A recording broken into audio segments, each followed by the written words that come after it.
Uma das maiores dificuldades que as pessoas têm é lidar e interagir com outras pessoas, falar em público, não saber como se portar em cada situação, ter medo do que os outros vão pensar, de se expor, o medo, né, do julgamento de outras pessoas, de conhecer pessoas. Meu nome é Samuel Wellington e hoje eu vou contar a minha história e trazer soluções para tudo isso. Desde a infância eu percebi que tinha algumas dificuldades. Eu tive mutismo seletivo. Para quem não sabe o que é quando você não responde, né, certas pessoas. É um tipo de ansiedade social. Também fugia quando surgia visita. Tinha uma vergonha, né, de se apresentar, né, para as outras pessoas. Também uma dificuldade de entender as interações. Até me chamavam de criança quietinha, né, e comportada, mas na verdade era uma dificuldade absurda, né, que eu tinha, esse tipo de coisa. Outros transtornos que podem ter colaborado, um deles é altas habilidades, né, eu tinha altas habilidades em raciocínio lógico, fazia sempre, né, todos aqueles desafios da revista Coquetel, rapidinho. Outra coisa que eu também citei no vídeo passado foi a questão, né, dos traços ali de autismo. Então tudo isso acabou provavelmente colaborando. Eu não tinha coragem de falar o que eu pensava, também uma dificuldade absurda, né, para fazer ali a amizade, ali, principalmente na infância. Eu via ali as interações, né, sempre como algo hostil. A minha marca, né, era ser inteligente, né. Eu comecei a perceber que a questão ali das habilidades sociais ali era uma parte crucial na vida. Eu não queria, né, ser ali a pessoa lerda e ser zoado nisso, né. Então eu comecei a deixar de lado a questão acadêmica. Eu pensei, eu consigo tirar 10, né, facilmente se eu quiser. Então eu não posso ser apenas bom nisso, mas se eu sou bom nisso, então eu posso também, né, ser bom em outras coisas. Eu não suportava aquela realidade, eu precisava remar contra a maré. E aqui começa, né, um desconforto absurdo. Eu comecei a me expor. Eu lembro que até uma vez li um poema assim para um monte de pessoas, né, no microfone. Comecei a cumprimentar as pessoas na escola. Uma coisa que eu percebia é que demorava muito mais do que eu pensava, né? Eu achava que eu ia conseguir me tornar bem nessas coisas rápido, assim, mas na verdade não. Demorou assim muitos anos para conseguir ali os primeiros resultados nisso. Comecei a tentar ali ideias malucas, né? Principalmente de empreender, né? Como vocês viram também no vídeo anterior. Começava a ler um monte, né, de livros desse tipo de coisa e também assistia inúmeros vídeos para ver se eu conseguia melhorar, já que eu tinha uma dificuldade absurda nisso. Comecei a organizar eventos, né, e às vezes nesses eventos eu tinha que ir, tipo, às vezes em 20 salas, né, apresentar um projeto ou algo do tipo, dar uma palavra na igreja, né, esse também foi extremamente, né, desconfortável. A primeira vez também para tocar instrumento musical também foi um inferno também, porque a gente sempre tem e todos esses dando boa, mas você tem aquela dificuldade ali o medo do erro, né, o medo do você errar ali, o que os outros vão pensar. Aí tive liderança de grêmio estudantil, liderança de inúmeras coisas, comunidades e mais um monte de coisa. Comecei a puxar assim a iniciativa das coisas, né, loucamente, né, correndo o risco ali de ser chamado ali de estranho, né, esquisito. Isso aconteceu até inúmeras vezes, porque as outras pessoas não compreendem, né, o que é ter uma dificuldade absurda nisso. Mas há vários sintomas, assim, né, tipo de sempre o pensamento na mente, assim, inúmeros pensamentos, né, da questão do medo do julgamento, a questão às vezes até a parte, né, do estômago. Às vezes a ansiedade é tão alta que começa a doer o estômago, e várias outras coisas, né, outras crises, etc. A sensação é remar contra a correnteza todos os dias. Por exemplo, demorei 18 anos para conseguir mandar áudio, por exemplo, que era uma coisa assim que eu tinha vergonha assim, de mandar áudio. Demorei, sei lá, uns 20 anos para fazer chamada de voz, que era uma coisa assim que sempre me travava para fazer. Outra coisa, só há pouco tempo que eu consigo fazer, por exemplo, chamada de vídeo. Outra coisa. Inclusive o próprio canal do YouTube acaba ajudando nisso. E outra coisa é gravar vídeos, assim, é uma coisa que também ajudou bastante a superar, né, esses obstáculos. Cada dia, até mesmo hoje, é pequeno, um pequeno passo ali que você dá, né, para superar esses obstáculos. Todos os eventos ou todas as vezes que eu ia para a escola, por exemplo, eu tinha esse problema, né, esse tipo dessa ansiedade. Então eu precisava me expor, eu precisava vencer isso a qualquer custo. E agora eu vou contar um exemplo bem marcante. Eu devia ter ali uns 15 ali para 16 anos, e até aquele tempo eu tinha uma grande dificuldade, que eu era goleiro, né, de futsal, e eu era geralmente muito bom, assim, questão de jogava assim nos jogos, né, sei lá, educação física, futebol de rua, sempre foi assim, muito bom. E só que tinha um problema, que eram os jogos assim, tipo de campeonato, assim, que tinha um monte de pessoas me olhando.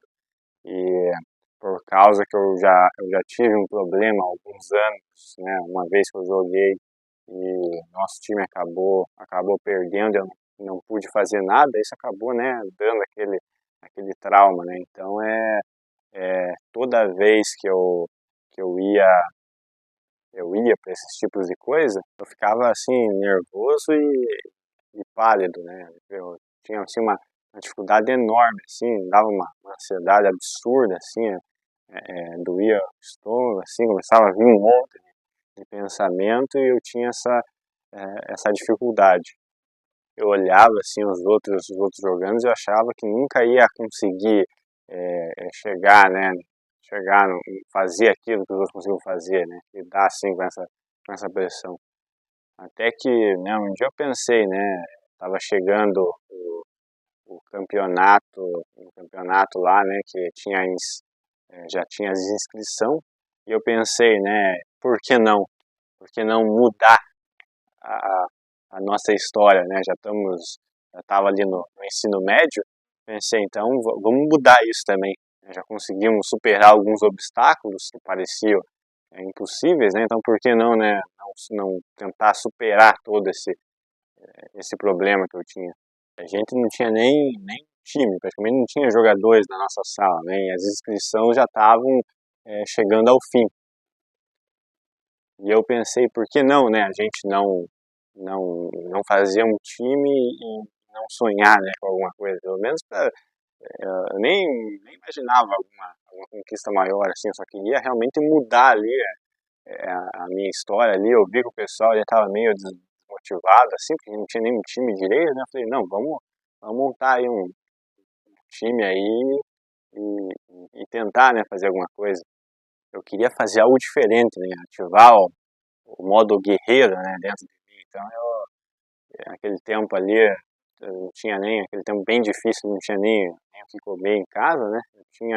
Eu peguei as últimas moedinhas ali que eu consegui, né, para poder me inscrever no campeonato. Eu lembro que eu tinha umas moedinhas ali que guardava, às vezes de R$ 1, de alguma coisa, de algum troco, né, que sobrava. E eu lembro que o nosso time não ia se inscrever, né? Eu não lembro quanto que era a inscrição na época, mas era bem baratinho, tipo, sei lá, R$ 2, né? Pra mim era muito caro, mas era o preço, né? Que é barato para todo mundo. E daí eu lembro que tinha dois lá, lá que nem, acho que é o Arthur e o Vinícius, eles nem estavam acreditando, né, direito, né? Nem iam jogar, e daí eles nem queriam, né? Eu falei, tem umas últimas moedinhas aqui, eu acredito no time, eu acho que a gente pode fazer alguma coisa, né? Aquela vez lá eu acreditei ali, coloquei a minha alma ali naquele negócio ali, porque eu vi que eles não estavam tão motivados, né? Eles também não queriam nem pagar a inscrição. Eu falei, aqui ó, ajuda a pagar a inscrição. fui lá, ajudei a pagar, não tinha, às vezes nem, não tinha nem às vezes o que comer naquele tempo ali direito, né? Mas eu falei, acredito, é possível. Então, e nós só éramos 6, né? Éramos 4 jogadores na linha, não tínhamos reserva, e tínhamos 2 goleiros, né? Era o Lucas, que era atacante, né? Era o artilheiro do time. Tinha o Jameson, né? Que era atacante raçudo lá. Tinha o Vinícius, que era o meio organizador. O Arthur, que era o zagueiro. E o Carlos, né? Que era o outro goleiro também, né? Além de mim. Então daí a gente ia, mesmo sem reserva de linha, a gente resolveu entrar no campeonato.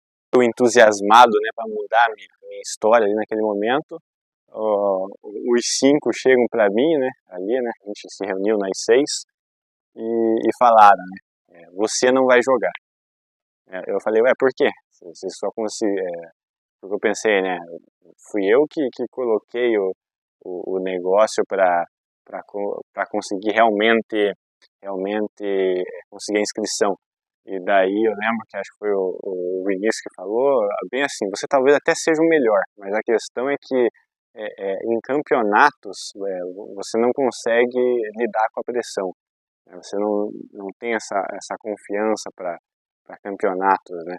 E eu ali eu queria mudar a minha história, né? Então eu para os jogos começou o campeonato, né, na fase de grupos ali ainda, eu sempre ficava à beira do campo ali ajudando, né, dando instruções ali, porque eu era o único reserva que o time tinha, né, era o primeiro, último e único reserva, então eu ainda jogava no gol, né, então era difícil eu entrar, então eu fiquei dando apoio ali. Na fase de grupos a gente simplesmente a gente jogou muito, deu assim, a gente realmente surpreendeu, todas as peças ali se encaixaram e pô, o time tava muito bom, né? Apesar de eu não estar jogando ali, o time tava incrível ali, né? E daí a gente iria para o mata-mata. Só que nesse mata-mata temos um problema. O Carlos se lesiona. E como eu era o único reserva, né? Obviamente eu precisaria entrar logo no mata-mata já. No primeiro, tinha que estrear já em jogo decisivo, né? Não tinha nem margem para erro, né? Como ali eu era o último reserva, ali a gente ia jogar todo o campeonato sem reserva, né? Porque não tinha mais ninguém ali para jogar junto com a gente. Então era só a gente pronto, não tinha substituição e tinha que ser decisivo, porque agora era o mata-mata. E logo no primeiro jogo, eu falei, vamos mudar esse negócio aí, né? A gente sempre perdi tudo e sempre tive uma dificuldade enorme, vou mudar isso aí, né? Joguinho bem amarrado, bem chato, né? Terminou empatado e aí já sabe, né? Vamos para a disputa de pênaltis, né? Imagine, na primeira vez ali que você entra, né? Vai para a disputa de pênaltis na qual você tem que ser decisivo, você tem ali que realmente defender ali para levar o teu time adiante, é uma responsabilidade enorme. E você fica ali, né, principalmente quando você vai ter que defender ali, né, tem centenas de pessoas à sua volta ali. Centenas de pessoas na hora dos pênaltis até se aproximam ali, ficam todo mundo em volta de você ali, é absurdo. Só que nesse momento eu simplesmente mudei a minha mentalidade, né? As outras vezes eu ficaria extremamente nervoso nisso. Só que nessa vez eu pensei o seguinte, caramba, I like this. Então, quando eu vi aquelas centenas de pessoas, né, caramba, agora que a gente vai destruir mesmo. E daí naquele jogo eu pego 2 pênaltis ali e sou decisivo para o meu time, inclusive pegando o último, sendo decisivo para o meu time passar adiante, daí, pô, aí o resto é história, né? A gente consigo jogar demais ali nas fases seguintes, né, principalmente na final, né, a gente ganha na final de 2-0, e a gente vira campeão, né, depois mais para frente a gente ganha outros campeonatos, eu ganho troféu individual, o goleiro que menos toma gol, etc. Mas ali, naquele momento ali mudou tudo, né, porque ativei ali o modo guerra ali, a gente conseguir superar finalmente esse medo, né? Ver aquelas centenas de pessoas ali, né? Em vez de você ficar nervoso, você pensar, eu amo isso.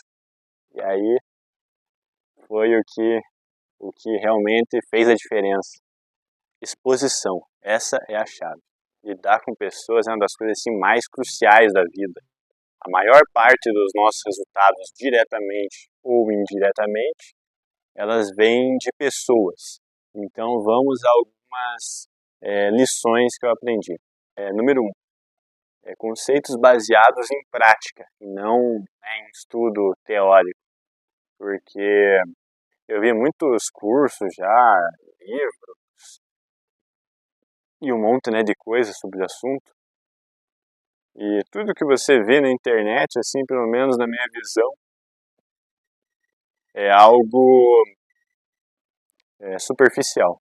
Eu geralmente foco nos gatilhos mentais, no tipo de, sei lá, no tipo de roupa, no tipo de aperto de mão, como você tomar água, sei lá, de um jeito bonito. Eles focam assim várias coisas, como, sei lá, como você gerar um raporte, como você qual frase você tem que falar em certo momento específico, todos lá, várias listinhas lá, ou vários métodos lá, né, que esses caras, principalmente da comunicação, da oratória, eles fazem bastante, mas na minha visão, tudo isso é superficial. E isso acaba sendo ruim porque te deixa muito robótico, né, muito mecânico, porque daí você começa a ficar pensando, sei lá, você viu lá o vídeo do aperto de mão, você vai ter certeza que você quer apertar a mão daquele jeito, ou se você está entendido com uma pessoa, você vai ficar pensando como olhar para aquela pessoa, ou qual palavra falar, né? Na verdade, não, isso só vai acabar atrapalhando mais, deixando mais ansioso ainda. E como resolver isso?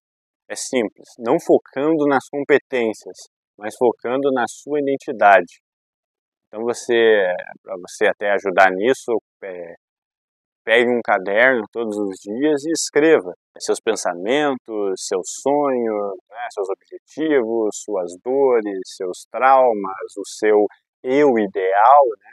Então tudo isso vai ajudar a ser quem você quer ser, né? Ter uma compreensão melhor de si mesmo, e aos poucos você vai se portar como você realmente quer ser.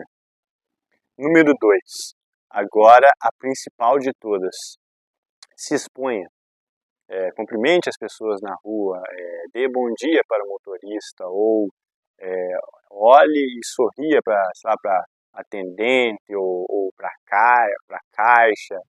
Faça o dia dos outros um pouquinho melhor. Viaje, conheça pessoas, conheça lugares, participe de eventos, aprenda novos hobbies, crie um projeto empreendedor, crie conteúdo para a internet.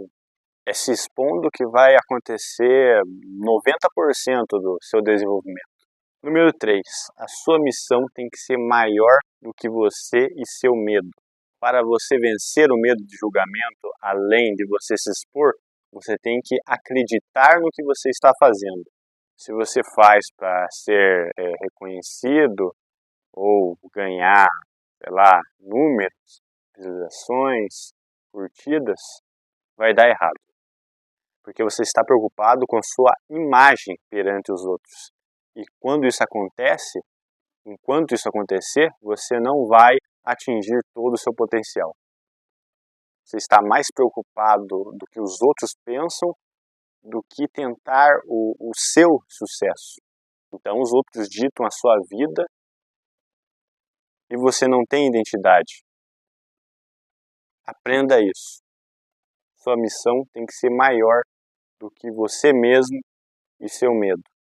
Número 4. agregue valor sempre. Não seja um tomador, mas sim sempre alguém que agrega. Nem que seja com um oi ou cumprimentando a pessoa, mas de alguma forma você tem que agregar valor naquele lugar que você vai. Número 5. Seja positivo. Não tente consertar as pessoas. Elas são o que são. Se interesse por elas assim mesmo. Número 6 e último. Janela de Johari. Para quem não sabe o que é como se fosse uma janela. Tem quatro quadrantes. São os 4 eus. Temos o eu aberto, ou seja, o que você sabe sobre você mesmo, os outros também sabem, ou seja, é o eu que a gente busca, o que nós pensamos de si mesmo está alinhado com o que os outros pensam da gente. O número 2 é o eu secreto, ou seja, é o que nós sabemos de nós mesmos, o que os outros não sabem, né? Por muito tempo eu pertenci, por exemplo, a esse quadrante, né? Então, uma coisa até que está ajudando a buscar e estar, né, já dentro do primeiro quadrante é exatamente fazer esses vídeos, né? Deixar alinhado o que eu penso de mim com o que os outros pensam também. O número 3, o quadrante 3, é o eu cego, ou seja, é o que os outros veem de mim e eu não vejo. É basicamente aquele tipo de pessoa que fala, caramba, todo mundo diz que eu deveria ser isso e eu nunca percebi, né? Ou seja, é algo que todos os outros veem, mas a pessoa não enxerga. E número 4 é o eu desconhecido, é o eu não explorado, né? Nem você sabe daquilo e nem os outros sabem também. Então, tem até um teste, né, que a gente faz disso. Cada pessoa vai estar dentro de um quadrante e o objetivo é você procurar diminuir o eu cego e o eu secreto e deixar cada vez mais o eu aberto, né? Que é basicamente você conseguir alinhar o que você sabe sobre si mesmo é o que as pessoas sabem sobre você, né? Por quê? Porque se você tem, por exemplo, um eu cego, é um problema, porque as outras pessoas sabem coisas sobre você que você não percebe. E se o seu eu é o eu secreto, por exemplo, como eu já fui, você não está se expondo e compartilhando todo o seu potencial. Então sempre a gente busca ter o eu aberto, né, que é essa congruência entre o que eu penso de mim mesmo, os outros também pensam. Acho que vocês pegaram a ideia. Se você gostou, se inscreva no canal, curta, compartilhe, comente aqui a sua história também disso, né, que você já passou. E é isso. Meu nome é Samuel Wellington e esse é meu canal. Até a próxima.